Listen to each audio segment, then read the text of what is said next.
Amém. A paz do Senhor, irmãos. Tudo bom?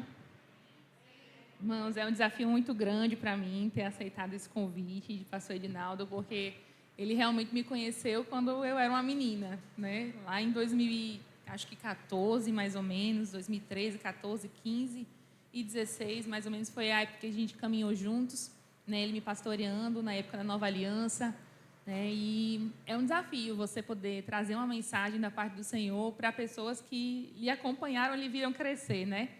Então, eu disse, tá bom, vamos nessa, vamos aceitar. Eu também fui pastoreada por uma mulher, pastora Aline, que sempre me ensinou que a gente não deve recusar um convite de liberar algo da parte do Senhor, mas devemos estar sempre prontos. Então, foi pensando nessas coisas que eu aceitei o convite e peço que o Senhor realmente venha fazer a obra dele, venha instruir a igreja dele, porque no final das contas, né, não somos nós que falamos, mas se ele falar, se o Espírito Santo dele mover e confirmar essa palavra nos nossos corações, há transformação. E esse é o meu desejo aqui nessa manhã. Tá? Eu pretendo ser bem breve. Quero que vocês abram a palavra do Senhor em 2 Crônicas, no capítulo 9.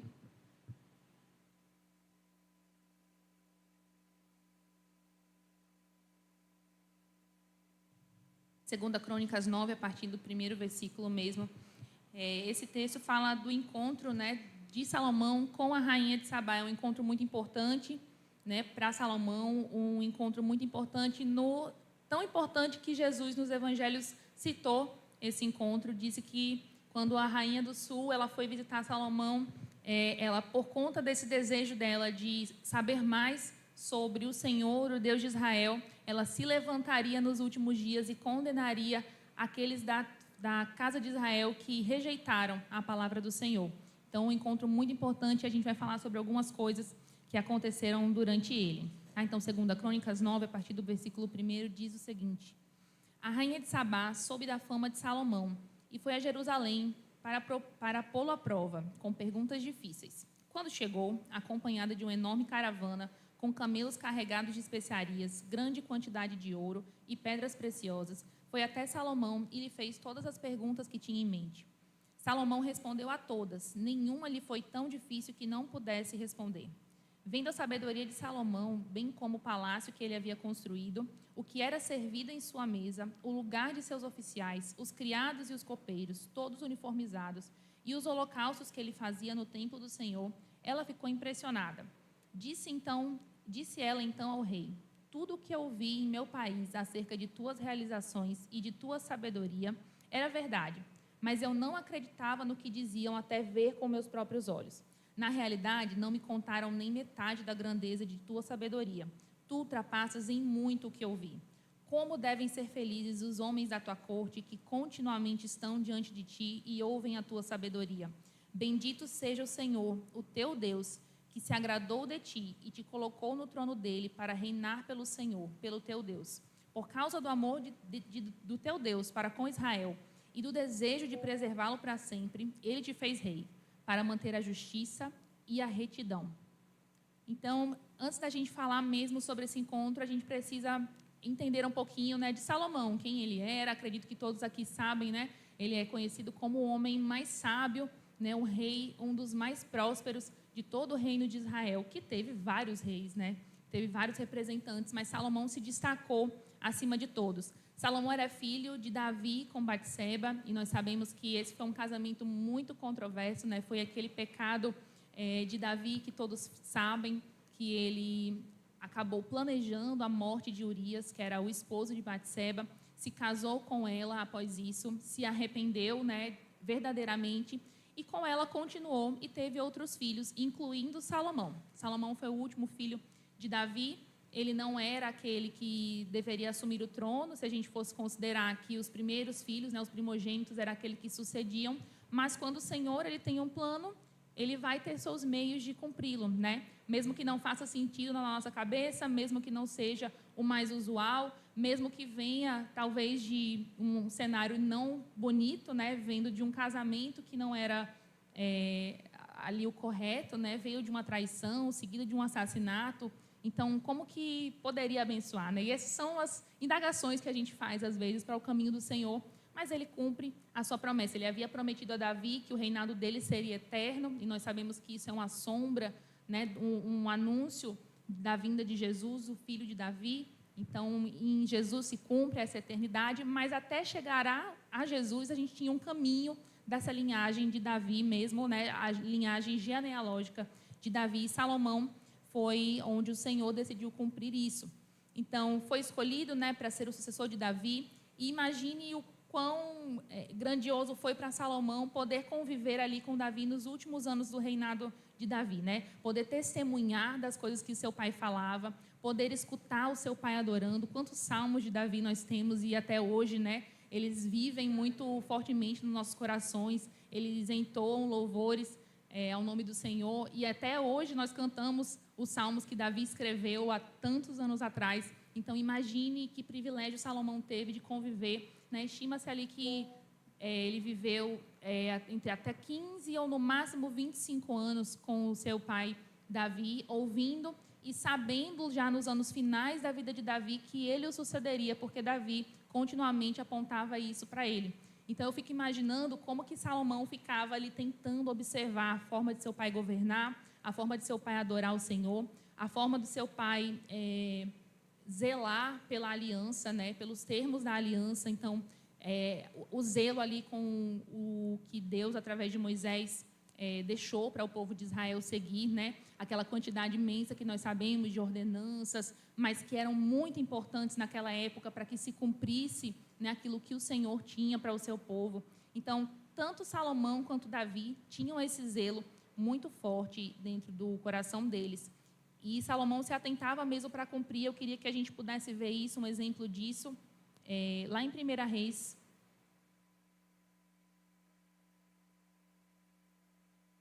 1 Reis, capítulo 2, a gente vai ver as últimas palavras, uma das últimas palavras de Davi para o seu filho Salomão, antes de morrer. 1 Reis 2:3, que diz assim: Eu estou pronto, Davi falando para Salomão, né? Estou pronto para seguir o caminho de toda a terra, por isso seja forte e seja homem. Obedeça ao que o Senhor, o seu Deus, exige.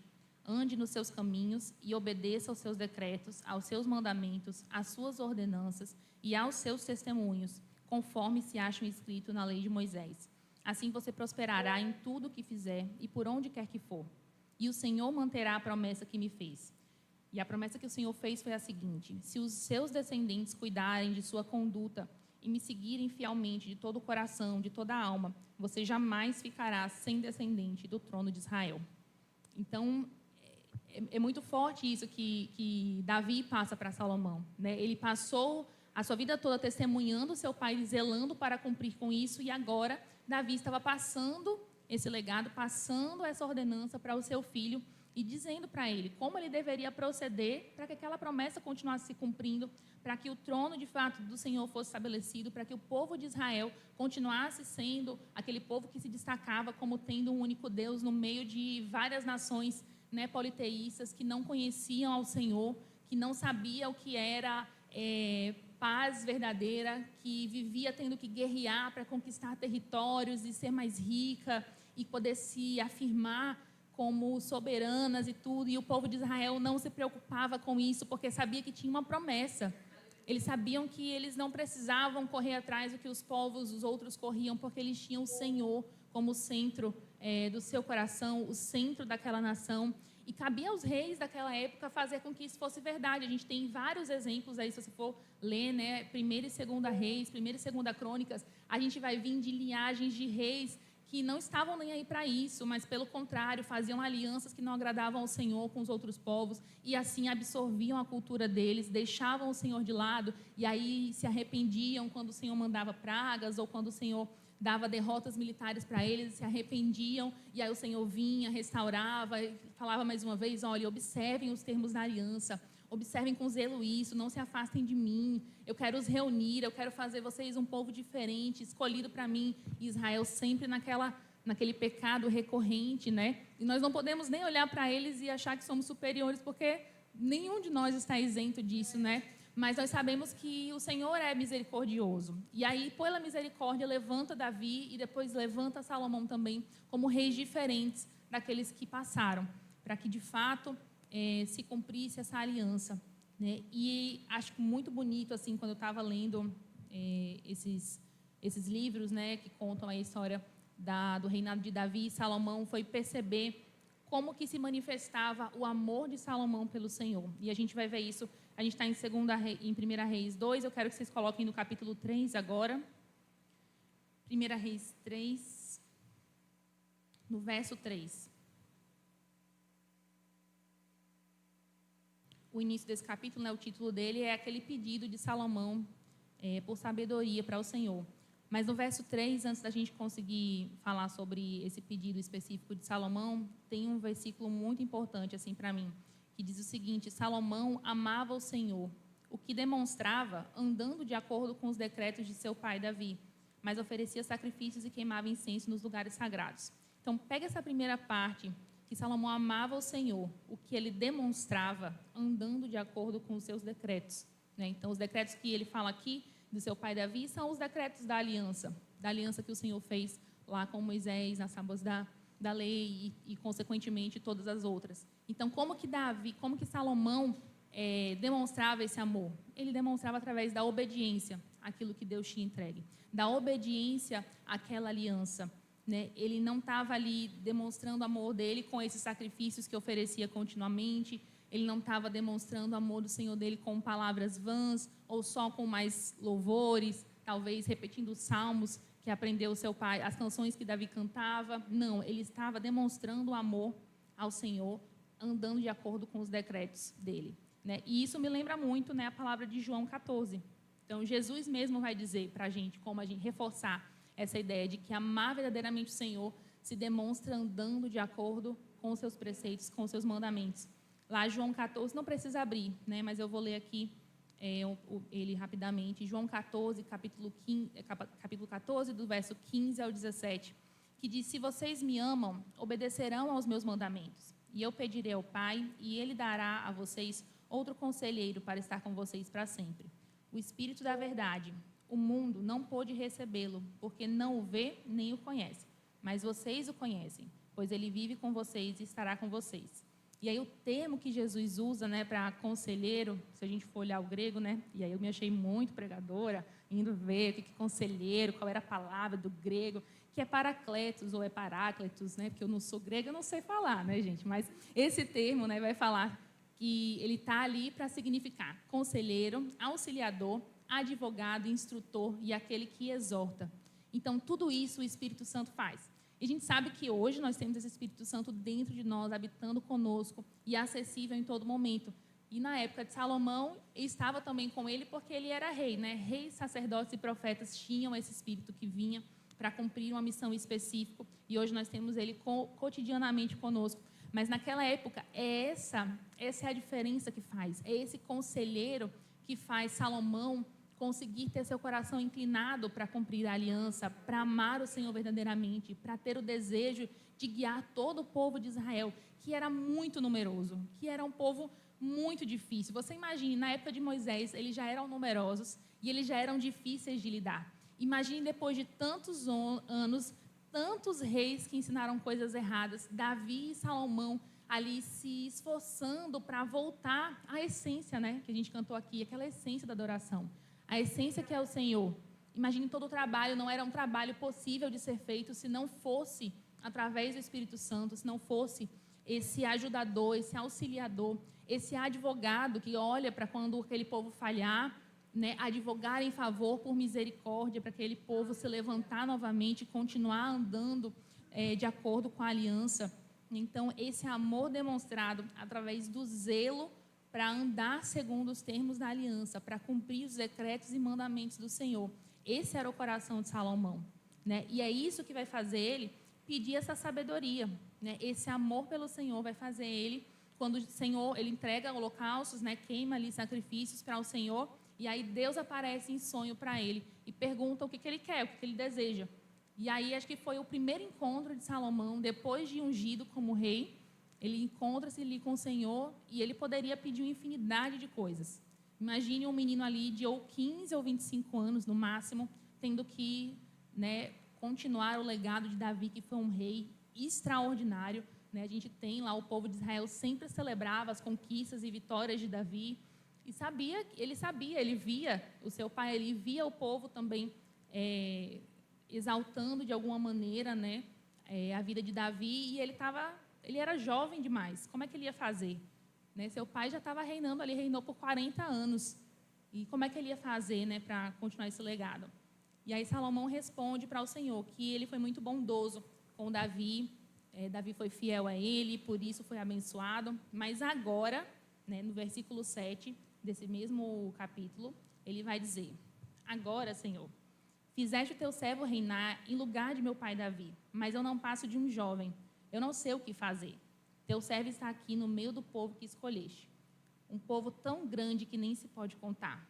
Dá, pois, ao teu servo um coração cheio de discernimento para governar o teu povo e capaz de distinguir entre o bem e o mal, pois quem pode governar este teu grande povo? E aí o Senhor se agradou dele. Se agradou porque ele humildemente reconheceu: por mais que eu tivesse aprendido de meu pai, por mais que eu fosse zeloso na lei, por mais que eu estivesse ali tentando amar o Senhor com todo o meu coração, isso não me fazia. Por mais que eu soubesse que o Senhor me ungiu, ele que me escolheu. Então Salomão podia dizer: eu estou por cima de tudo, né? Eu venho de uma linhagem de um rei, o maior rei de Israel. Eu acho que eu não vou precisar de muita coisa mais para conseguir liderar o povo. Está na minha linhagem, está no meu DNA, está na escolha do Senhor. O profeta me ungiu, o rei, e eu vou ser rei. Mas ele olha e fala: eu não consigo, eu sou um jovem, eu não tenho entendimento para fazer isso que o Senhor está entregando na minha mão. E quantas vezes, irmãos, quantas vezes a gente se depara dessa maneira? Como que a gente vai fazer para dar conta daquilo que o Senhor está nos entregando? Se a gente não tiver um coração humilde para reconhecer isso, o Senhor pede algo grande de mim. E talvez não seja, né, reinar um povo, governar uma nação, mas seja fazer uma diferença muito grande no seu trabalho, num ambiente difícil, fazer escolhas difíceis no seu lar, né? O Senhor, mesmo que você não enxergue assim um chamado específico na sua vida ainda, mas o Senhor nos chamou para o ministério da reconciliação, de reconciliar o mundo com Ele mesmo. Isso é algo muito grande. Isso é uma tarefa que nós não podemos fazer. Se a gente não tem um coração inclinado para reconhecer a nossa pequenez e a necessidade desse Espírito Santo ajudador para nós e pedir, clamar por sabedoria e discernimento, nós não vamos conseguir fazer aquilo que o Senhor entrega nas nossas mãos. Então, o Senhor se agrada desse pedido que Salomão faz, e o Senhor se agrada desse pedido quando nós o fazemos de todo o coração para Ele. E Ele vem e diz que Ele não vai dar somente essa sabedoria, esse discernimento. Como o coração de Salomão era um coração bom, ensinável, humilde e que amava o Senhor de fato, Deus também deu a ele riquezas, Deus também deu a ele prosperidade no seu reinado, deu vitórias a ele sobre os seus inimigos, né? Tudo isso o Senhor vai prometendo logo em seguida, depois que Salomão pede essa sabedoria, né? E essa sabedoria de Salomão era muito notável, fazia com que várias pessoas de vários lugares viessem até ele. Em 1 Reis 4, 29 e 34, vai falar dessa sabedoria, que ela não se limitava apenas à sabedoria para conseguir governar um povo, não era só uma sabedoria política, mas vai dizer que Salomão também escreveu vários provérbios, né? A gente sabe que ele escreveu provérbios, cantares, eclesiastes e tantas outras coisas, talvez, que ele deve ter dito, discursado e que não foram registradas. Então, ele tinha esse conhecimento aí sobre política, ele tinha um conhecimento também sobre plantas, sobre animais. Vai dizer que ele discorreu sobre a fauna e a flora ali de Israel e das regiões vizinhas. Então, o que acontecia é que vários reis vinham de fora, ou os reis, ou eles mandavam uma comitiva. No 34, no verso 34, diz assim: homens de todas as nações vinham ouvir a sabedoria de Salomão e eram enviados por todos os reis que tinham ouvido a falar de sua sabedoria. E aí, é nesse espalhar dessa fama da sabedoria de Salomão que a rainha de Sabá chega até ele. A rainha de Sabá, ela provavelmente era a rainha da Etiópia e era um território que ficava a mais de 2.000 quilômetros de distância de Jerusalém. Então, você imagine a vontade dessa pessoa, né, a vontade dos reis ali distantes, mas especificamente da rainha de Sabá, de ouvir falar sobre a sabedoria de Salomão. E algo também que me pega muito aqui é que no primeiro versículo que a gente leu, né, do texto base desse encontro deles dois, é que a rainha de Sabá, ela soube da fama de Salomão. Ela não soube da fama do Senhor de início. Ela soube da fama de Salomão. E muitas vezes a gente, quando eu não sei vocês, mas se alguém vem até mim para destacar uma qualidade que eu sei que ela não é minha só porque ela é minha, mas ela foi o Senhor que me deu, eu fico assim, me sentindo meio que tomando o lugar do Senhor, tentando me envaidecer, mas isso, muitas vezes, isso não é um pecado se o nosso coração está no local certo. Porque, entenda, as pessoas não conhecem o Senhor. A rainha de Sabá não sabia do Deus de Israel. Não tinha como ela ir em busca de algo que ela não conhecia ainda. O que ela soube foi a fama de Salomão. E muitas vezes é isso, as pessoas vão ouvir a nossa fama, o nosso testemunho. E isso vai atrair elas. Então, quando isso acontece, o nosso coração tem que estar. De fato, sim, eu tenho essas características todas, eu sou realmente bom nisso, eu conheço muito de fauna e da flora, o meu palácio que eu consegui construir realmente é impressionante, né? O meu reinado, meus servos aqui são todos organizados, a hierarquia do meu reino é bem estabelecida, tudo isso é verdade. Mas deixa eu te mostrar um motivo pelo qual as coisas são assim. Deixa eu mostrar para você o que faz o reino de Israel continuar a crescer, apesar das várias intentadas ainda as nações de destruir. Deixa eu mostrar para você por que quando a gente caiu, a gente realmente merecia aquilo, mas por que depois de cair nós ressurgimos.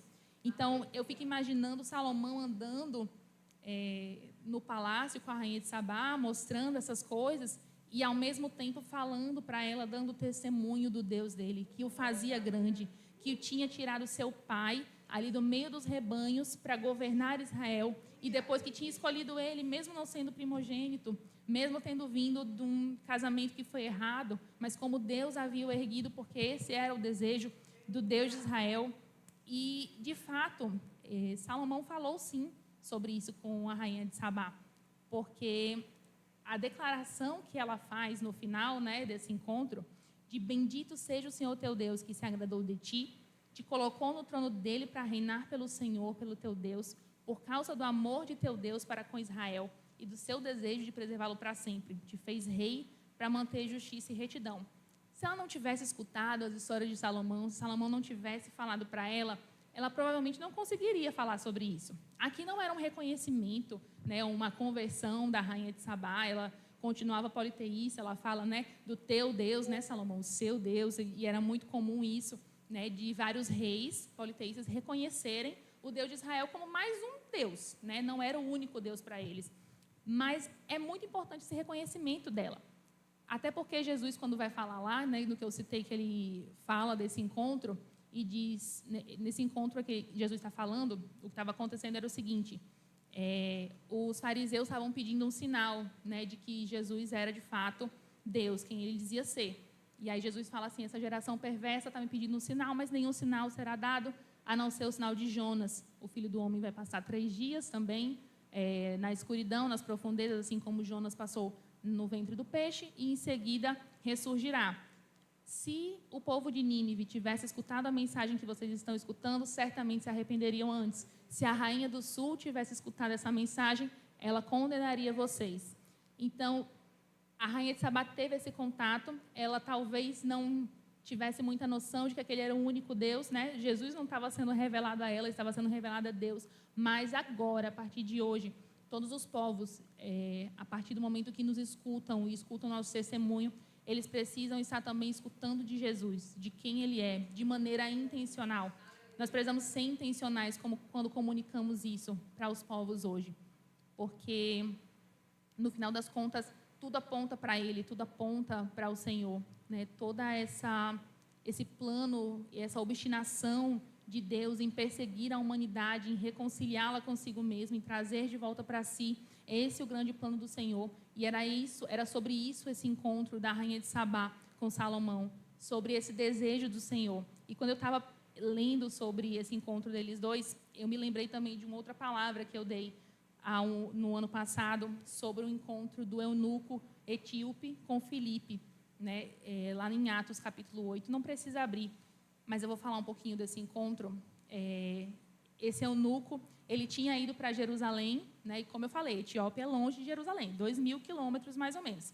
E esse eunuco foi até Jerusalém porque aí sim ele ouviu falar da fama do Deus de Israel, né? Veja a diferença. A rainha de Sabá não tinha ouvido falar do Deus de Israel ainda. Jesus não tinha sido revelado naquele tempo. Mas para o eunuco foi diferente. As histórias sobre o Deus de Israel já estavam chegando com o nome do Deus de Israel de fato, porque Jesus tinha vindo e as pessoas falavam a todo momento. Os discípulos e todos que tinham contato ali com os discípulos estavam ouvindo falar da fama de Jesus. Então, o eunuco já vai para Israel pensando no Deus de Israel. E aí a palavra vai dizer que ele está voltando para a Etiópia com Isaías 53 na mão, lendo esse texto de Isaías 53. E ele não está entendendo. E aí Filipe é impelido pelo Espírito até ele e começa a explicar. E aí Filipe pergunta para esse eunuco, você está entendendo o que você está lendo? E ele fala, não, como é que eu vou entender se ninguém pode me explicar? E começa a explicar essa passagem.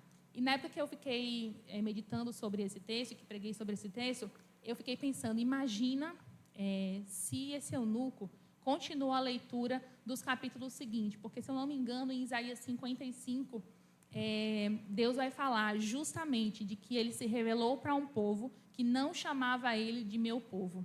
E ele vai começar a falar, Deus vai começar a falar sobre o coração dele pelos gentios, por aqueles que não eram do povo de Israel. E é esse coração que o nosso Deus tem, né? Desse desejo dele, dessa busca que ele tem por aqueles que ainda não o conhecem. E eu ficava imaginando a alegria daquele eunuco, porque o eunuco teve lá o capítulo 53, foi explicado para ele, ele se convence, e aí Filipe começa a falar do batismo, né? A partir de Isaías 53, ele vai explicando todo o plano de salvação, fala de Jesus, aquele eunuco de fato se converte e pede para ser batizado. E diz, o que me impede de ser batizado? Filipe fala, nada, e o batiza. O eunuco está salvo.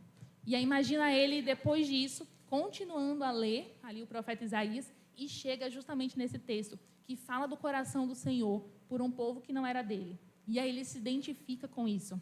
Naquele tempo, Isaías 53, naquele tempo que o profeta Isaías estava ali, o Senhor já desejava me conhecer. O Senhor já desejava, já tinha esse coração pelos que são de fora, né? E como a gente não pode negar esse testemunho para os que são de fora? Deus não deseja salvar só a nós que estamos aqui. Deus deseja salvar a todos. É um chamado para todos. E o coração do Senhor é esse. O Senhor está obstinado, querendo nos usar para salvar o povo. Querendo que a gente consiga olhar para o livro dessa lei, seguir de acordo com ela, andar de acordo com ela, ter o nosso coração humilde diante do Senhor. Diante do chamado que Ele nos confere, também andar em humildade quando nós começarmos a conquistar as coisas, né? Nada daquilo que Salomão tinha era motivo de deslumbre para ele. Nada do que ele conquistava era um motivo de engrandecer a si mesmo, né? Ele não ficou ali se gabando para a rainha de Sabá, né? Ele mesmo vai finalizar no livro de Eclesiastes, quando ele termina tudo, né? Aquele livro bem melancólico já, de um homem no final da sua vida, tendo visto várias coisas, né, tanto boas quanto ruins. Ele vai falar no capítulo 12, no versículo 13. Agora que já se ouviu tudo, aqui está a conclusão.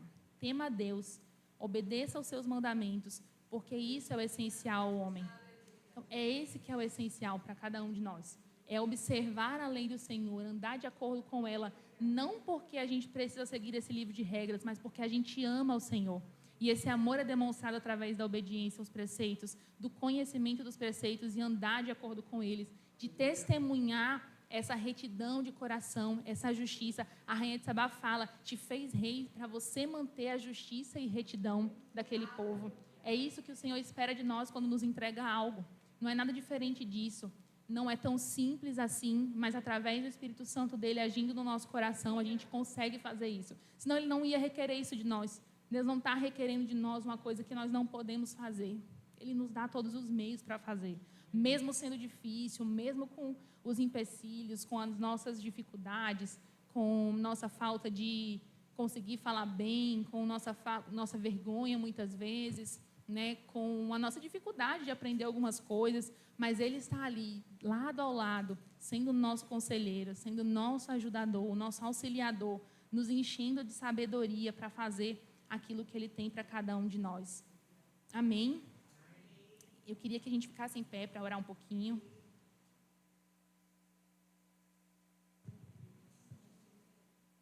Aleluia, Jesus.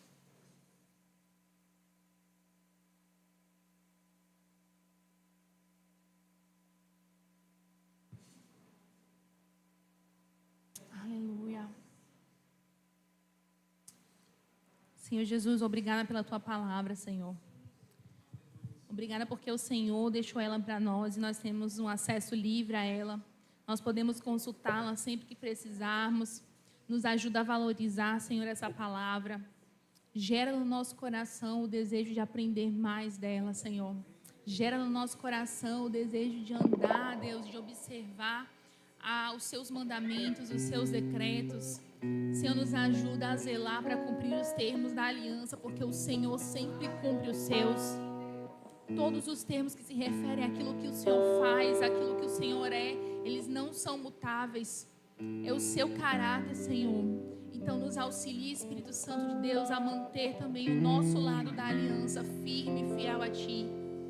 Não nos deixe, Senhor, ter o coração voltado para as coisas dessa terra que passam, Senhor. Senhor, se o Senhor nos der capacidade, Deus, de construir palácios, de ter coisas, Senhor, de termos o nosso nome famoso, Deus, aqui na terra dos homens, mas que o Senhor não venha permitir que isso gere no nosso coração, Deus, orgulho, Deus, ganância, Senhor, mas que nós possamos nos voltar a Ti em humildade, reconhecendo que tudo isso que pudemos construir foi por conta do Senhor. Nos impede, Jesus, de querer crescer o nosso nome acima do Teu. Jesus, mas nos faz amar o Seu nome, colocá-lo no lugar exaltado, não tirar do Teu trono, Senhor, que é imutável e é eterno, e que por isso, Senhor, nós possamos testemunhar, Deus, aos nossos familiares, aos nossos vizinhos, aos nossos colegas, Deus, aqui em Jerusalém, Samaria, até os confins da terra, o Teu nome, Senhor, o Teu nome, Senhor, que o nosso nome morra e que o Seu, Senhor, seja eterno. Que o Senhor seja verdadeiramente o motivo da nossa adoração, da nossa devoção, Senhor. Nos ajuda, nos capacita, Espírito Santo, para cumprir tudo aquilo que o Senhor tem para as nossas vidas. Nos auxilia, Jesus, a testemunhar do Teu Evangelho com ousadia, com intrepidez, onde quer que o Senhor nos leve, Senhor. Olha para o nosso coração, Jesus, conserta aquilo que é preciso, nos faz cada vez mais semelhante ao Teu Filho Jesus, para que sejamos testemunhos vivos e cartas vivas do Teu Evangelho.